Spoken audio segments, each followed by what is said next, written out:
slow process. We love it here, and this is so home. We really want the original homeowners to come back. The family who got the first permit to rebuild is seeing some progress on their new home nearly a year after the fire. I think we're fortunate that we're just building on the same footprint, and we didn't make many changes. Community activists are weighing in on the process to choose Aurora's next police chief and what should happen next. Our goal moving forward is to be proactive and not reactive. Plus, the Broncos are getting help at running back 2 days before their next game. I'm just trying to, obviously soak everything in, soak the playbook in, get up to speed as quick as I can. It's been more than 9 months since the Marshall Fire tore through Boulder County, damaging and destroying more than 1,000 homes. And the effort to rebuild, it's a slow process. So far, only about 10% of the 1,000 homes lost have building permits. Well, Denver 7's Christian Lopez caught up with one of the first families to get a permit and see the progress being made. And as we pulled out the driveway, the fire was right there. We took one last picture of the house and drove away. You may remember Pam and Dan Decker, the first couple in unincorporated Boulder County who got a permit to rebuild their home back in May. Just tears of joy. Before, they were just tears of sorrow. Fast forward to now. We are standing in the kitchen right now. Yeah, and then you go back into bedrooms. All the framing is just brand new within the last couple weeks. So it's been very, very exciting to see it. To be able to be this far along. The new house will look very similar to the one they lost during the Marshall Fire. This time, though, they are adding things like fire sprinklers, concrete siding, and replacing the wood decks with a concrete patio to make sure that their house is protected in case of another fire. For the Deckers, choosing to rebuild was an easy decision. It's where our kids have been, our 3 children have been, the grandchildren. It's just always been home, and it has so many memories that we can't leave it. This is what we know as home. But it hasn't been easy for their neighbors. Only 13 other rebuilding permits have been issued in unincorporated Boulder County, 50 in Louisville, and 42 in Superior. Everybody started ambitiously in the spring and said, I'm going to do this. And what they've realized is it's a tremendous amount of work in terms of finding an architect, finding a general contractor, picking out finishes, picking out everything that goes back into a house. Some have decided to leave and just to sell. Others are in the process. If they're building, they've still got to go through that lengthy process of what's right, what isn't, and all the codes that are required. I think the reason we've been pushing so hard for rebates on use taxes and cutting the fees on permits and removing these more expensive codes is that we know people are looking at an insurance cap, but we really want the original homeowners to come back. The Deckers are hopeful they'll be back home early next year. So yeah, very exciting. In Boulder County, I'm Christian Lopez, Denver 7. All right, let's give you context here on what it takes to get a rebuilding permit. It is an extensive process. Okay, let's use the town of Superior as an example. You must first create an account through their permit portal. It's called Community Core. From there, you submit an application for demolition. And then after the town issues a demolition permit, you can submit a rebuilding permit application. Now, if you have a contractor, they must be certified through the town before officials verify the application is complete and the site is ready for rebuild. And then you have to pay any fees. The town then has to review and approve the plans and verify that demolition is complete. Now, once all these steps have been taken, a rebuild permit can be given. And I took a look at what our archives had to say about the rebuilding process after the Waldo Canyon fire down in Colorado Springs. Now, that fire destroyed 700 fewer homes, but shared the same urban interface landscape. And at this point in that recovery process, several homes already had were being rebuilt compared to just one from the Marshall Fire. Now, that should change soon with 106 rebuilding permits that have been approved across Louisville, Superior, and unincorporated Boulder County. And people rebuilding in Louisville are getting some help from the city. The city council passed an emergency ordinance exempting people with rebuilding permits from the city's tax on construction materials.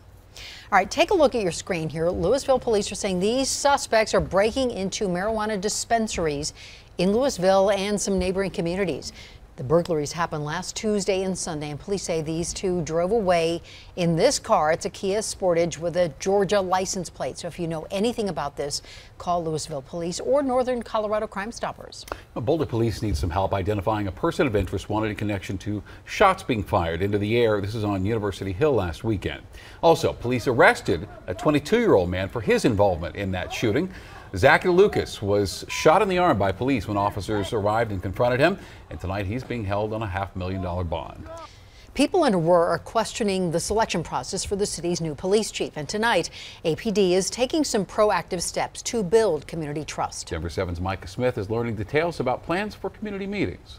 As Aurora residents wait to hear what's next in the process for choosing a new police chief. I hope that they say that they're scrubbing these candidates and that we're starting the process over. Opinions continue to vary over how that process should proceed. Again, community's been left out of the process. And Shayna Shaw, a community liaison between Aurora residents and APD, says city leaders should have started gathering community input the moment former Chief Vanessa Wilson was let go. She actually spent time in community. When you lose that kind of relationship, it's a setback. Shaw says following Chief Wilson's dismissal, she tried facilitating meaningful conversations between APD and community members, but didn't receive much of a response from APD. But after community uproar following the announcement of these two finalists for the police chief job, Shaw says APD has not only shown interest, but is taking the lead on planning a series of conversations. I'm grateful for the opportunity and the fact that there's a want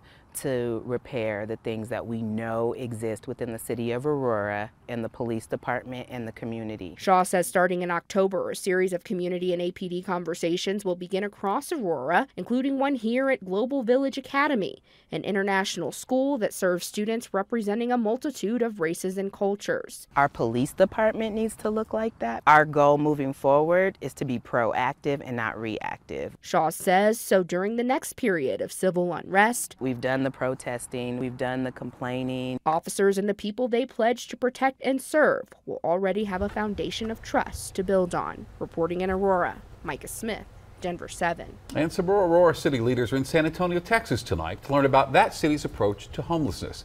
They'll visit San Antonio's 22-acre Haven for Hope campus. Now, this is a one-stop shop that brings multiple services just to one central location. The campus has a shelter, it has medical care, education, has child care. Aurora's recent ban on homeless camps requires the city to have adequate shelter space, and they hope to use San Antonio's campus as a model. Now, the City Council will discuss the trip at a study session later this month. Now, they visited Houston last month on a similar mission. Parents and students are meeting right now about schools slated to close in Jefferson County. Jeffco Public Schools wants to close more than a dozen schools because of declining enrollment. The district says some schools only have enough students to fill one classroom per grade. And the district says these meetings are a chance for families from the consolidating schools to meet one another. Our enrollment is just in a place where it continues to decline, and as we look to the future and the resources that we want to provide in our schools, consolidating, closing some schools was really the only way that we can get there. About a dozen more meetings are scheduled throughout the month. The public hearing will be held later this month and in early November. And the board plans to make the final decision about the closures at its meeting November 10th. Well, the Broncos officially put starting running back Javonte Williams and linebacker Randy Gregory on injured reserve. Williams tore his ACL. Gregory hurt his knee in Sunday's loss to the Raiders, and Williams out for the whole season. But the Broncos are going to get some help at running back. They signed Latavius Murray from the Saints practice squad. And Murray's had a busy couple of days. He just played in London Sunday, where he scored a touchdown, by the way. He then got to Denver about midnight last night and was at practice today. There was a lot of conversation around this team, a lot of conversation around this division in the offseason. And so, I think it's, I heard none but great things about the locker room. I'm obviously in it right now. And so far, everything is what I've been told. And so I'm just excited. Welcome to Denver. Now, he's got 5,400 career yards, which is 5th among all active running backs. Get some rest before Thursday, right? Because the Broncos are back in action in about 49 hours. They host the Colts Thursday night. And yes, you can watch that game right here on Denver 7. We are the only broadcast station carrying the game.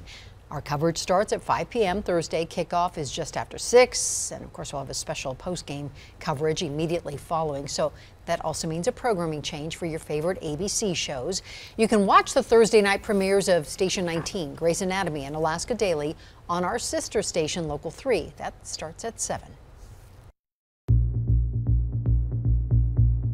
I thought I was going to die. A woman is trapped in her Florida home after Hurricane Ian. I was floating on the bed. She's telling Denver 7 her horrifying experience. She's going to be living with this trauma for the rest of her life. Some scattered showers around again, but there's less rain and more shine coming up in the 7-day. Plus, Elon Musk reverses course and offers to spend billions of dollars to buy Twitter.